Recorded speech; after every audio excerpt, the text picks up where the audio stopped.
ప్రపంచంలోనే అతిపెద్ద కార్యాలయం సూరత్ డైమండ్ బోర్స్ భవన సముదాయాన్ని ప్రధాని మోడీ ప్రారంభించారు. సూరత్ నగర కీర్తి కిరీటంలో మరో వజ్రం చేరిందన్నారు నరేంద్ర మోడీ. అది అలాంటి చిన్న వజ్రం కాదని, ప్రపంచంలోనే అతిపెద్ద వజ్రం అన్నారు. గొప్ప గొప్ప భవనాలు కూడా ఈ వజ్రపు కాంతుల ముందు తేలిపోతాయని ప్రధాని వ్యాఖ్యానించారు.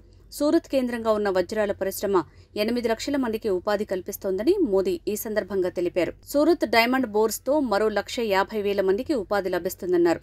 సూరత్ డైమండ్ బోర్స్ భవన సముదాయం నవభారత శక్తికి, సంకల్పానికి చిహ్నమని మోడీ అభివర్ణించారు. తాను మూడోసారి ప్రధాని అయితే భారత్ను ప్రపంచంలోనే 3వ అతిపెద్ద ఆర్థిక వ్యవస్థగా నిలుపుతానని పునరుద్ఘాటించారు. కాగా ప్రభుత్వ, ప్రైవేట్ ఎలా చూసినా విస్తీర్ణం పరంగా సూరత్ డైమండ్ బోర్సే ప్రపంచంలో అతిపెద్ద కార్యాలయంగా రికార్డు సాధించిందని ఈ సందర్భంగా ప్రధాని మోడీ పేర్కొన్నారు. ఇంతకుముందు ఈ రికార్డు అమెరికా రక్షణ కార్యాలయం పెంటగాన్ పేరు మీద ఉండేదని తెలిపారు. పెంటగాన్ విస్తీర్ణం 66,73,000 చదరపు అడుగులు ఉండేదన్నారు. సూరత్ ఎయిర్పోర్టులో కొత్త టెర్మినల్ను సైతం మోదీ ప్రారంభించారు. ఈ విధంగా భారత అభివృద్ధికి, భారత్ అంచెలంచెల బలాన్ని ప్రపంచానికి చాటి చెప్పాలని దేశ పౌరులకు మోదీ పిలుపునిచ్చారు.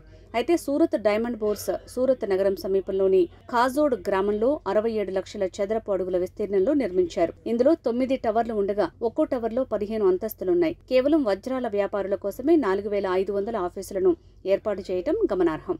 వజ్రాలపై పరిశోధన, వ్యాపార నగరం diamond research and mercantile dream సిటీలో భాగంగా 35 ఎకరాల్లో నిర్మాణాన్ని ప్రారంభించారు. దీనికి 2015 ఫిబ్రవరిలో అప్పటి గుజరాత్ సీఎం ఆనందీబెన్ పటేల్ దీనికి భూమి పూజ చేశారు. ఈ సూరత్ డైమండ్ బోర్స్ భవన సముదాయం నిర్మాణానికి 3,200 కోట్ల రూపాయలు ఖర్చయిందని తెలిపారు.